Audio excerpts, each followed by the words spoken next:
Well, hi there, everybody. It's Hi There with Rabbi Leah. Thank you so much for joining me this morning, and I really appreciate your being here. I know there's probably lots of other things that you could be doing, but I'm really appreciative that you're joining me.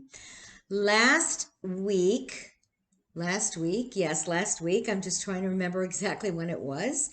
I started a program on the upcoming spring holidays and commemorations and observances. And as we talked about, it becomes a really busy time of year. You know, most of us think that as Jews, our really busy time is, of course, in the fall during Rosh Hashanah and Yom Kippur and all of the holidays that follow. And yet, the spring also brings us a plethora of various holidays and observances. And just as a brief reminder, the way in which I decided to try to embrace these is not necessarily in the order in which they take place, but to look at two very separate and distinct groups. The first being those commemorations which are modern in nature, and we'll get into that in just a moment. And then following that, to look at those that are actually biblical holidays, some of which are minor and some of which are not minor. So I'm doing the more modern observances first, even though they don't necessarily fall before Purim, Rosh Hashanah, and so on. So I hope that that makes sense. The reason is that there are some commonalities and some similarities that I think warrant grouping these into the two sections as opposed to necessarily looking at them according to the dates on which they fall. So the last time I spoke to you, I was talking predominantly about Yom HaShoah and the fact that Yom HaShoah is observed certainly not only in the state of Israel, but throughout the world, that it does differ from International Holocaust Remembrance Day, which was a day that was created and mandated by the United Nations, as opposed to a day of Holocaust Shoah remembrance that came out of the state of Israel. And so, two kind of different focuses or foci on those two different holidays or two different commemorations. And so we discussed Yom HaShoah, how that it is observed in the state of Israel, and how that is observed really throughout the world, and including our little corner of the world at Seacrest. So we have had a Yom HaShoah program definitely every year that I have been here, and I'm positive for many years prior to that. And our program generally includes lighting of 6 candles. I invite various members of our own Seacrest community who are Holocaust survivors to come and join me on the Bima for that. We read some modern poems, some poems from children from the Theresienstadt ghetto. I chant El Maleh Rachamim, the memorial prayer. We recite Mourner's Kaddish, and so on. And so it's important to note that there are some differences in observance depending upon the stream of Judaism that we are talking about. So there are Orthodox Jews who commemorate the Holocaust on Yom HaShoah, but others in the Orthodox community, particularly the Haredim, including Hasidim, usually remember the victims of the Holocaust also in their daily prayers. So this isn't something that just comes once a year, but it is something that is remembered on a daily basis. And the Orthodox community, particularly the Orthodox community in Israel, focuses a significant amount of their attention on the Shoah and the necessity of having large families, very large families, 8, 9, 10, 12, 14 children, in order to replenish the world of the Jews that were lost during the Holocaust. So there were already other times in place to recall tragedies and calamities that had struck the Jewish people. Of course, Tisha B'Av, which comes in the summertime, the 10th of Tevet, which is in the wintertime, and Yom HaShoah, which comes in the month of Nisan, which is also the month in which Pesach falls, is seen as a joyful month. So this theme of Holocaust remembrance is it is observed on Yom HaShoah, but again, that is within the Orthodox community, the tendency is really to say Kaddish for the victims of the Holocaust every day, not just on Yom HaShoah. And some ultra-Orthodox rabbis will recommend various piyutim, religious poems about the Holocaust, and they might add that liturgy. But certainly Tisha B'Av, which is the day on which the mass calamities are ascribed, would also be a day on which Orthodox Jews would commemorate the Shoah, in addition to Yom HaShoah. In the conservative movement, in the early 80s, in 1981, members of the Federation of Jewish Men's Clubs, which is a branch of the mainstream conservative movement, created a special memorial project specifically for Yom HaShoah, and they created and dedicated a yahrzeit candle. A yahrzeit candle was conceived with yellow wax and a barbed wire Star of David logo, and that was reminiscent, of course, the star, the yellow star, of the armbands that the Jews were forced to wear during the Holocaust. So that object, that yellow yahrzeit candle, came to be known as the Yellow Candle, and approximately 200,000 candles are distributed around the world every year with all the relevant prayers that one is to say. And in 1984, there was a conservative rabbi by the name of David Golinkin, wrote an article in Conservative Judaism Journal suggesting that a program of observance for the holiday, I don't call it a holiday, I call it an observance, that it include fasting. He noted that private fasts were prohibited during the month of Nisan. Again, that's the month in which Passover falls, and because Passover commemorates the redemption of the Jews from slavery in Egypt, it is considered a happy month. And so under normal circumstances, you would not want to have fast days in that month. And so communal fasts for tragedies, though, have always been a Jewish custom, and communities have been have some communities in modern Judaism and have brought back fasting on Yom HaShoah, although not a significant number. There was another very prominent conservative figure who kind of shared the Orthodox sentiment about adopting Yom HaShoah. That was Ishmar Shorsh. He was the former chancellor of the Conservative Judaism, the Jewish Theological Seminary, which is the rabbinical ceremony for conservative rabbis. And he said that the Holocaust commemoration should take place on Tisha B'Av.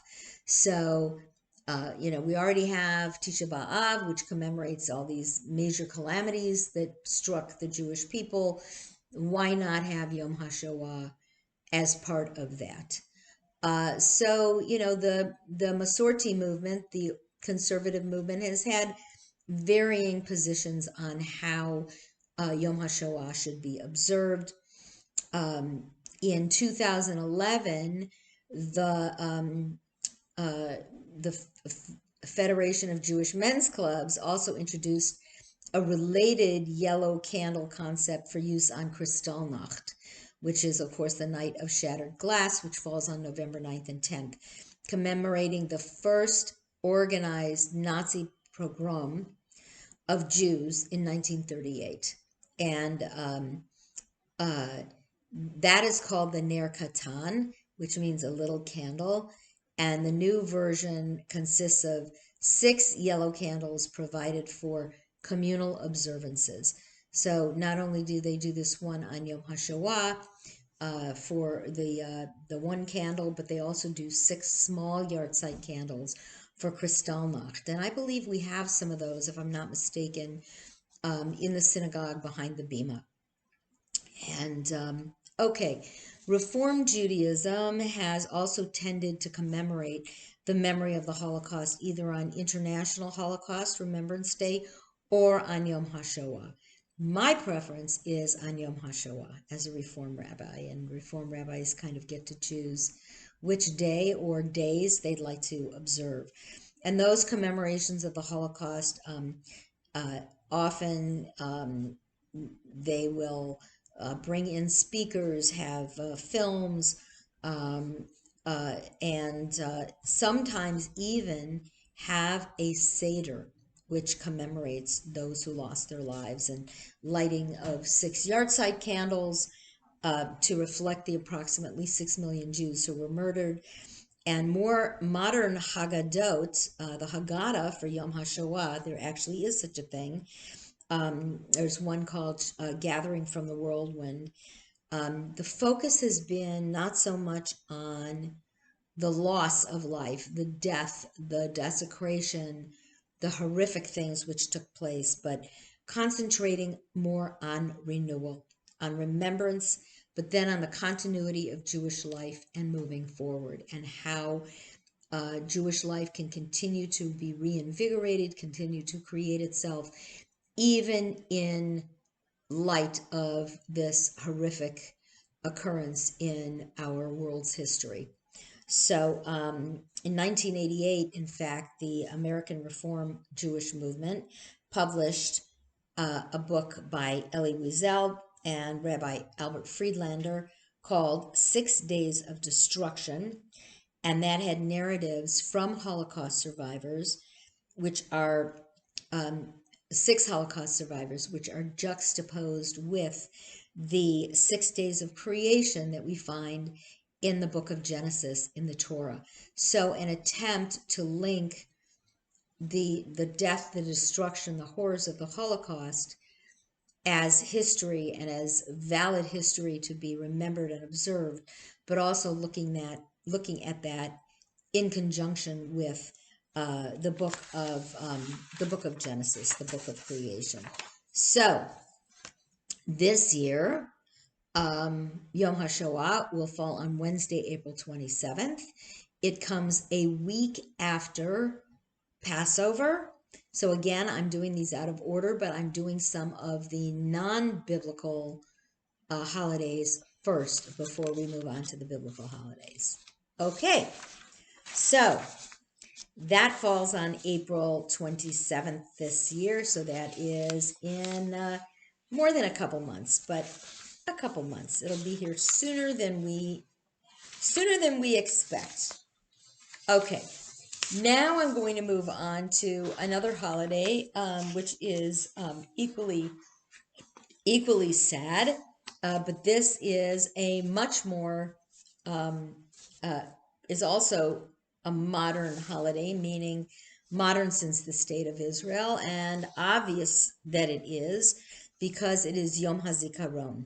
Yom HaZikaron, which is the observance to commemorate those fallen soldiers who fell in any one of many, many battles that were fought for the liberation and the independence of the State of Israel, and also more recently for the victims of terror attacks, because there have certainly been many, many, many who have died in suicide bombings and other kinds of terror attacks throughout the decades. This year, Yom HaZikaron begins at sunset on May 3rd. So it is um, 6 days. It's the 6th day and the 7th day following Yom HaShoah. So within a week's period of time, we get these two very serious, very sad, very somber observances. Yom HaZikaron actually has a very long name. It is called Yom HaZikaron Lahailele Ma'arakot Yisrael Ula Nifge'ei Peulat Ha'eva, which means Memorial Day for the fallen soldiers of the wars of Israel and victims of actions of terrorism. And this is Israel's official Memorial Day that was enacted into law in 1963. So you could see that in terms of Jewish history, which is 5,782 years since the creation of the world, according to the rabbis, 1963 is very, very recent. And while Yom HaZikaron has traditionally been dedicated to fallen soldiers, that commemoration has also, as I said, been extended to civilian victims of terrorism, because obviously if you are not a civilian, it means you are in the military, and therefore any commemoration takes place for the soldiers themselves. So 1949 and 1950 were the first 2 years after the declaration of the State of Israel in 1948, where memorial services were held for soldiers who fell in the 1947 to 1949 Palestine War of Independence. And so there were, in 1949 and 1950, memorial services that were held, separate Memorial Day observance, distinct from any other celebration. It used to be in the beginning that it was held on Independence Day, that Independence Day was kind of a dual purpose celebration, and that was changed, I believe in 1951. There'd been a debate, and it was changed because the thought was that it was inappropriate to have a Memorial Day and an Independence Day all at the same time. It was declared by Prime Minister David Ben-Gurion, and there was actually a council called the Public Council for Soldiers, which was responsible for declaring this holiday. And there are some significant similarities between Yom HaZikaron and Yom HaShoah. Certainly the reason behind the commemoration is different. One commemorates the victims of the Holocaust, and the other those victims of the wars in Israel. But there are some similar things that take place. For example, the day actually opens the preceding evening at 8 p.m. And because, of course, the Hebrew calendar is the system that is used in Israel, and a day begins at sunset. There's a siren. Siren is heard all over the country. It lasts for a minute. And during that siren, just like on Yom HaShoah, Israelis stop everything they're doing, including driving on highways, and they stand in silence, commemorating the fallen soldiers and showing their respect. Now, when I was in Israel 21 years ago, I've been there, of course, since, but when I lived there for my first year as a rabbinical student, I found the day to be exceedingly difficult. And perhaps it is because 20 years ago, or a little bit more, you did not meet anybody in the state of Israel. You didn't encounter anyone who had not lost somebody in some war. And so unlike here in the United States, where when we think about Memorial Day, many of us have not had that personal experience of having lost a friend or a loved one in a war of independence or a revolutionary war or a civil war or even the Vietnam War, the Korean War, World War II. And as our World War II veterans, of course, are getting older and older, there are fewer whose lives we commemorate. And so it's really incumbent upon us to continue to observe our Memorial Day here in the United States in a meaningful way, as opposed to just a day on which there are barbecues and sales at department stores. In Israel, it's an entirely different thing. It's a very, very, very somber day. Similar to Yom HaShoah, all places of entertainment are closed on the eve of Yom HaZikaron. So they close Erev Yom HaZikaron. Broadcasting and educational bodies note the solemnity of the day, and they will have programs because regular television programs will cease for the day. And the one thing they do is that the names and ranks of every soldier who died for Israel is displayed in a 24-hour television broadcast.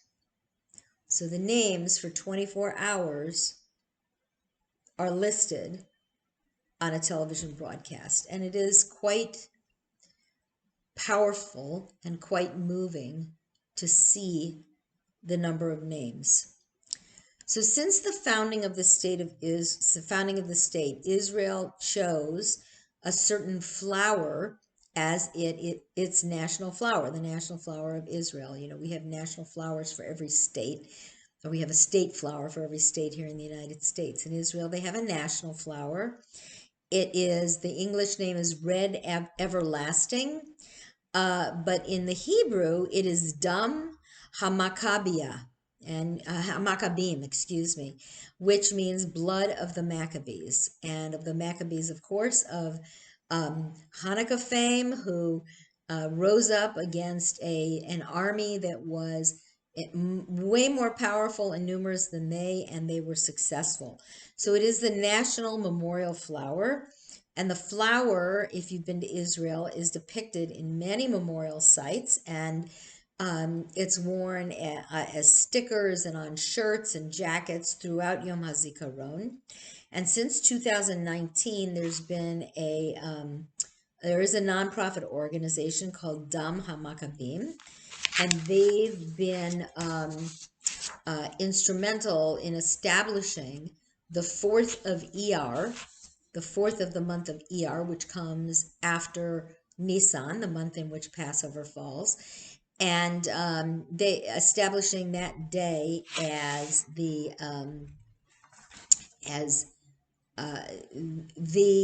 general Memorial Day for the heroes of the War of Independence. Now, what's interesting is, and we'll talk about Yom Ha'atzmaut, which is Independence Day, comes the exact next day. So if you can envision going from the highest high or the lowest low to the highest high, because Yom HaZikaron is a 24-hour period. It ends between 7 and 8 o'clock at night on that second night, and then immediately the fireworks go off to celebrate Yom Ha'atzmaut, Israel Independence Day. And the juxtaposition of that memorial and sadness with the celebration of independence is, I experienced it as somewhat jarring. So it was the first time I had been in Israel for those 2 consecutive observances. And I think that Yom HaZikaron had just been so incredibly sad. It was very, very hard to suddenly move into a celebratory frame of mind. But the Israelis, they do it because, they realize that without the sacrifice of these thousands and thousands of Israeli soldiers, they would not be celebrating and experiencing the joy of independence. So, Yom HaZikaron, as I mentioned, not only commemorates the lives of those who have been killed in active duty in Israel's armed forces, and last year on Yom HaZikaron, as of 2021, that number of soldiers was 23,928. 23,928, and um, in a state the size of Israel, that is a significant number, a significant number. And I talked about the Dam HaMaccabim. They've been they distribute little pins with the red flower, with the red everlasting flower throughout Israel and also throughout the United States. So you could see, it reminds me of people wearing poppies on Poppy Day, but this is the red flower of Israel. Okay. On the main Memorial Day, so the evening before, we get a 1-minute siren. And then on the main Memorial Day, we have a 2-minute siren that sounds at 11 in the morning. That marks the official opening of Yom HaZikaron and the ceremonies, the memorial ceremonies.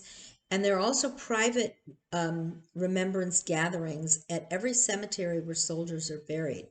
Now, some of you might have been to Mount Herzl, which is where many soldiers are buried, but there are other cemeteries throughout the land of Israel where there are soldiers buried.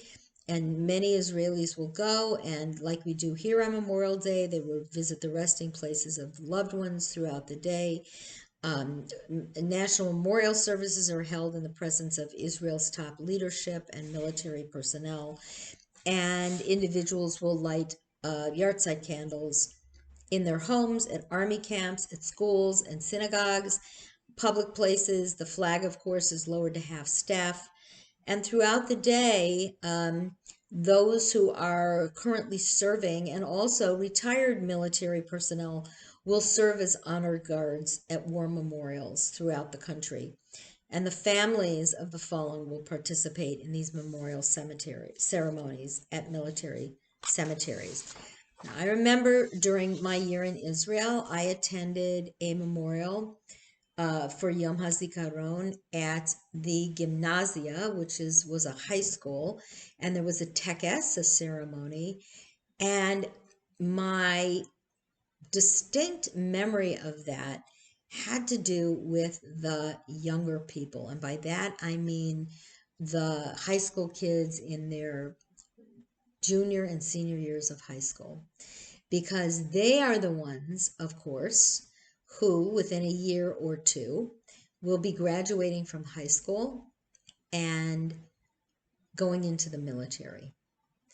And it must be incredibly moving, along with a bit frightening, to know that you as a high school junior or senior are participating in a very somber ceremony for those who have fallen, knowing that in a year or two, your life too might be in danger, because, Israel never knows when there's going to be a conflagration. God forbid there is, but we just don't know. Many traditional and religious Jews say prayers for the souls of the fallen soldiers. Psalms are recited. Psalm 9 and Psalm 144 are two of the traditional memorial psalms for the dead. Israeli TV channels screen the names, as I said, of all the civilians who have been killed in pogroms since 1851, and all fallen from 1860, which is considered the date of the beginning of the Yishuv, the return to Israel, the first waves of immigrants, and so on. So the day officially ends. It draws to a close at sundown, which is usually between 7 and 8 p.m. And there's a ceremony at the National Cemetery in Mount Herzl. If you've had an opportunity to go to Israel and go to Mount Herzl, it's quite a beautiful cemetery. And that marks the start of Israel Independence Day. when the flag of Israel is then raised to full staff again. So scheduling Yom HaZikaron right before Independence Day is done purposefully, and that is, it's intended to remind people of the price that's paid for independence, that, we don't gain independence just because we want it, or we're lucky, or because we're good looking. It came about as a result of the sacrifice of so many who lost their lives in order for the rest of us to live free. So that transition shows the importance of this day, very much so among Israelis, most of whom have served in the armed forces or have some kind of a connection with people who were killed during their military service. If the 4th of Iyar falls on a Saturday, every attempt is made to avoid the possibility of Sabbath desecration. So if Yom HaZikaron or Yom HaAtzmaut, Independence Day, take place on a Saturday night, both are observed 1 or 2 days earlier, when the 3rd and 4th of Iyar, or the 2nd and 3rd of Iyar, it's the evening of the 3rd and the day of the 4th, that's Yom HaZikaron. So it would be moved back a couple days. And when the 5th of Iyar, which is Yom HaAtzmaut, Independence Day, falls on a Friday or a Saturday, that is also moved to Saturday night and Sunday. So you cannot have either a mournful or a joyous celebration on Shabbat. And so that's why we don't have weddings on Shabbat, and that's why we don't have big parties on Shabbat. We wait until the sun goes down. So Yom HaZikaron, of course, is a sad memorial, a sad occasion, and Yom HaAtzmaut, Independence Day, is a joyful celebration. And so we don't do either of those on Shabbat. They're either moved a couple days before or a couple days after. And that occurred relatively recently, I think in 2020.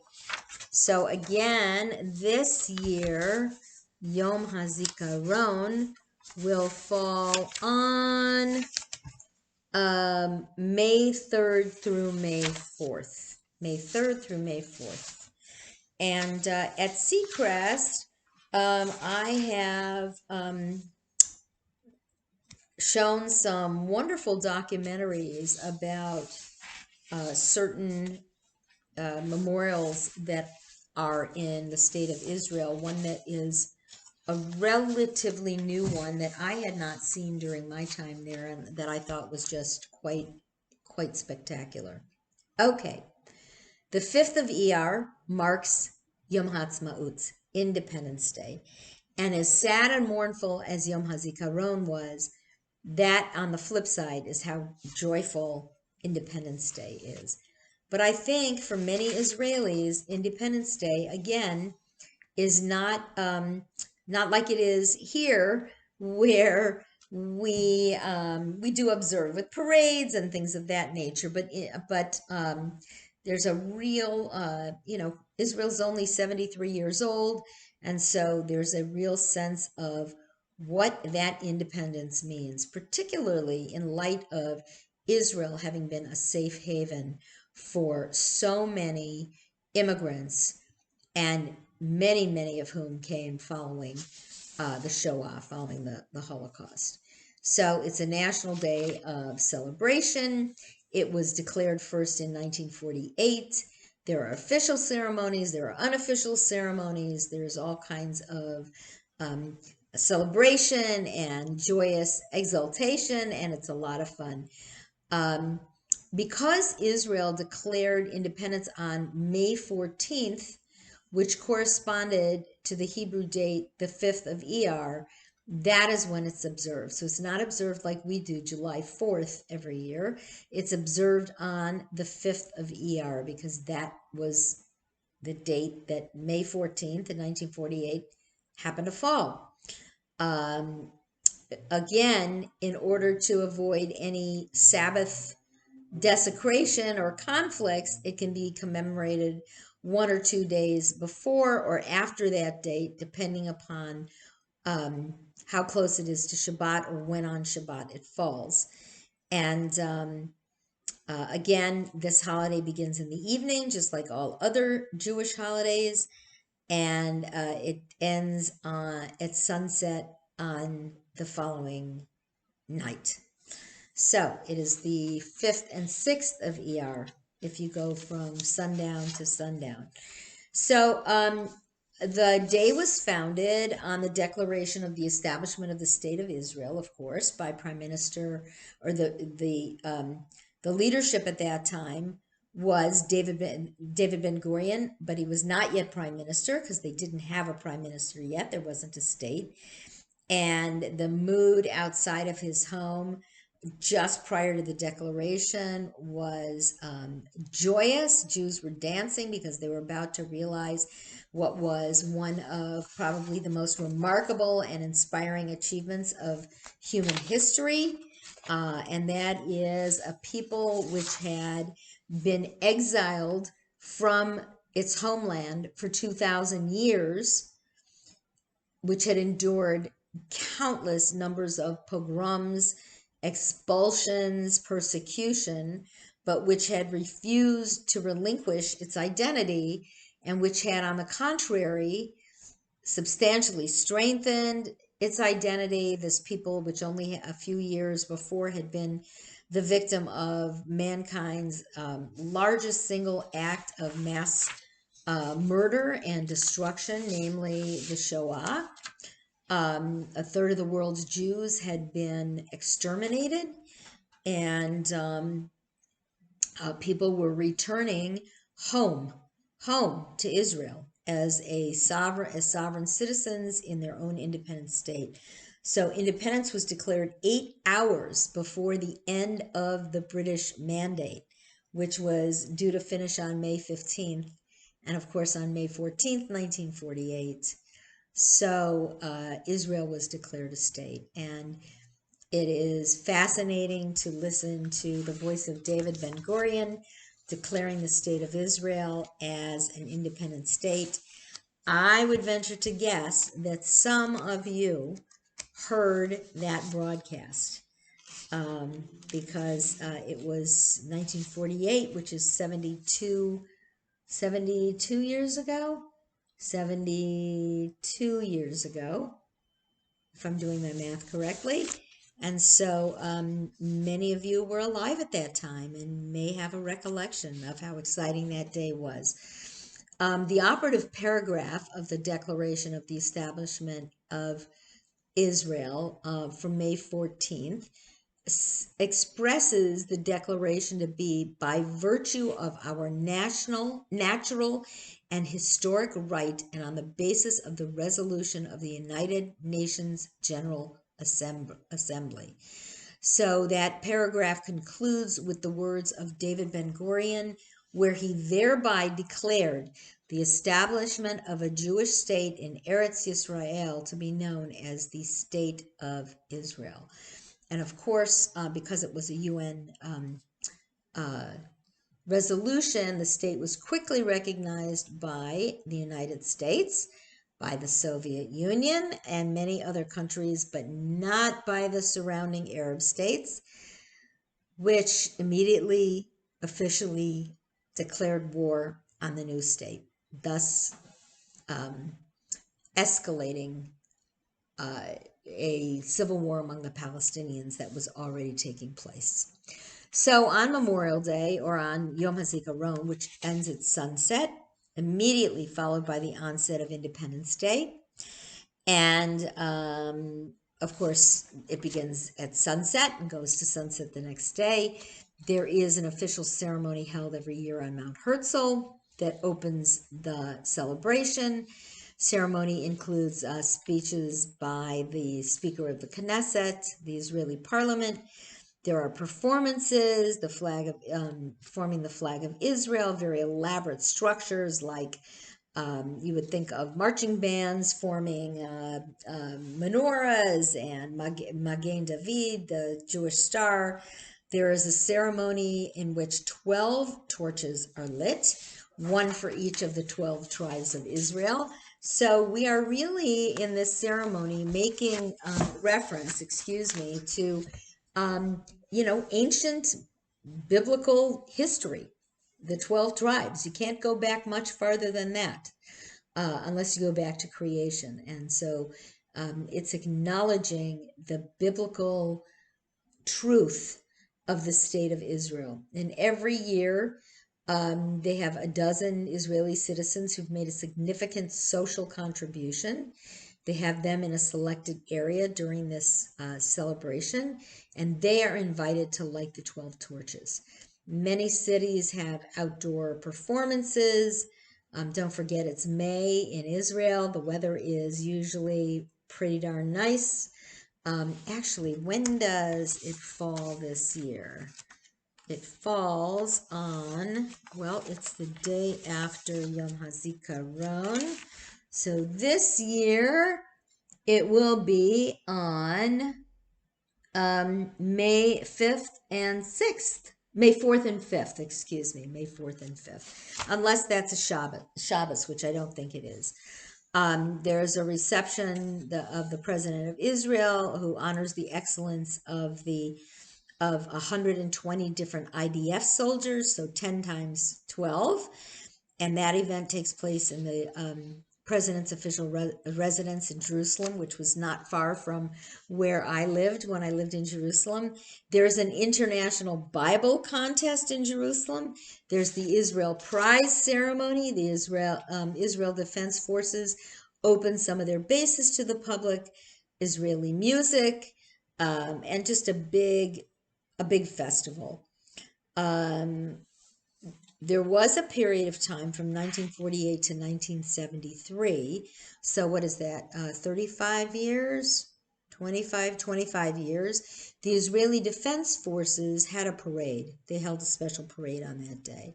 But families traditionally celebrate Yom HaAtzmaut the way we celebrate Independence Day, which is picnics and barbecues, and balconies are usually decorated with Israeli flags. Some small flags are attached to car windows. Some people leave the flags hoisted until after Yom Yerushalayim, which is Jerusalem Day, which I'll talk about in our next session because I'm going to run out of time this morning. But Israeli television stations will air the official events.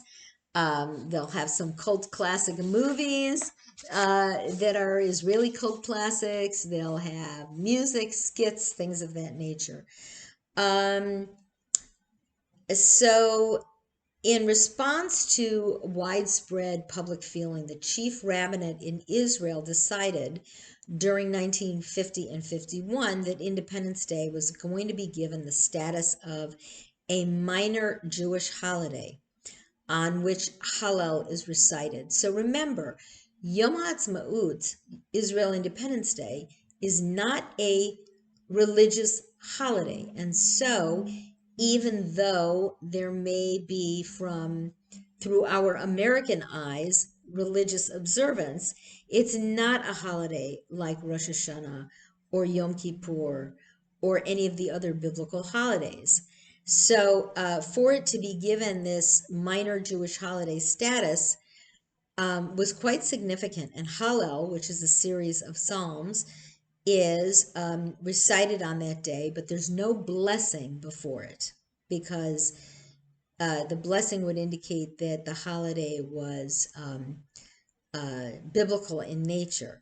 So there was a lot of public dispute about that. Do you give it the status of a minor holiday? Do you not give it the status of a minor holiday? And so on. So, but the rabbinate also said, they also ruled that they were unable to sanction instrumental music and dances on this day, which often occurs during that period. Because don't forget, we are also in the period of the Sphira, also in the period of the counting of the Omer, which is the 49 days following Passover and leading up to Shavuot. There's a 49-day period of time, 7 weeks times 7 days. And during that time, there's a lot of festivity. And so uh, we we really keep our there are those who would keep their celebration to not a bare minimum, but just to a more quiet type of a celebration. The religious Zionist movement created a whole liturgy for the holiday, and sometimes that includes psalms, the reading of psalms, and so on. And there was a lot of conversation and a lot of argumentation about whether to make this holiday more religious in nature, because there are those in the state of Israel, among them the most traditional of Jews, who will not observe Independence Day because the declaration of the modern state of Israel is antithetical to the pronouncement of the coming of the Messiah. And so, if you are a traditional Orthodox Jew who believes in the coming of the Mashiach, the modern state of Israel is a construct that gets in the way of that. So most Haredim make no changes in their daily prayers, and they see that the establishment of a Jewish state before the coming of the Messiah is actually a sin and heresy. So some will even fast on that day. Some Haredim will fast on that day and recite the kinds of prayers that are recited for fast days.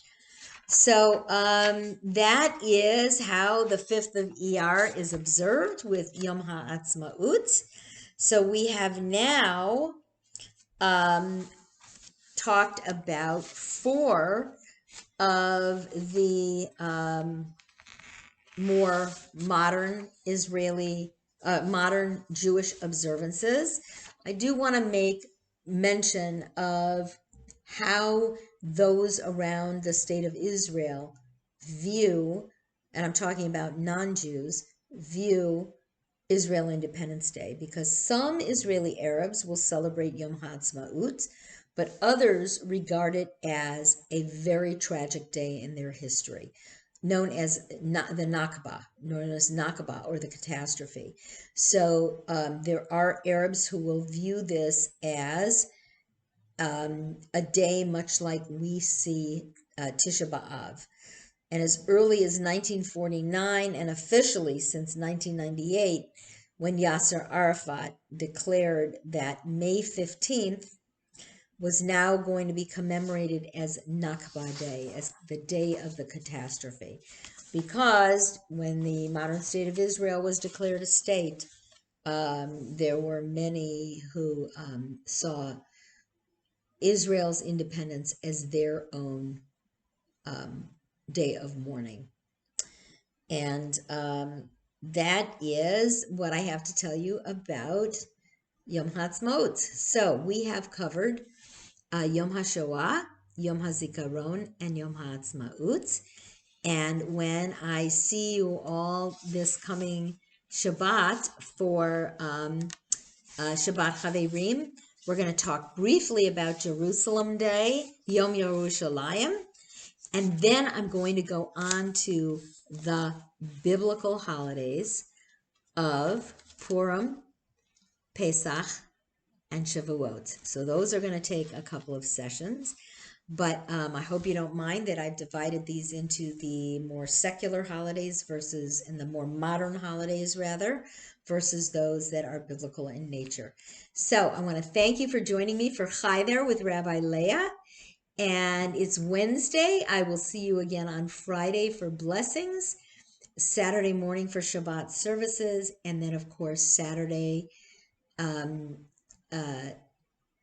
afternoon for the next session of Shabbat Chaverim. So we got a busy week coming up, and I want to thank you all for joining me. I really appreciate it. And if you have watched, let me know. Let me know what you learned. Take care. Bye-bye.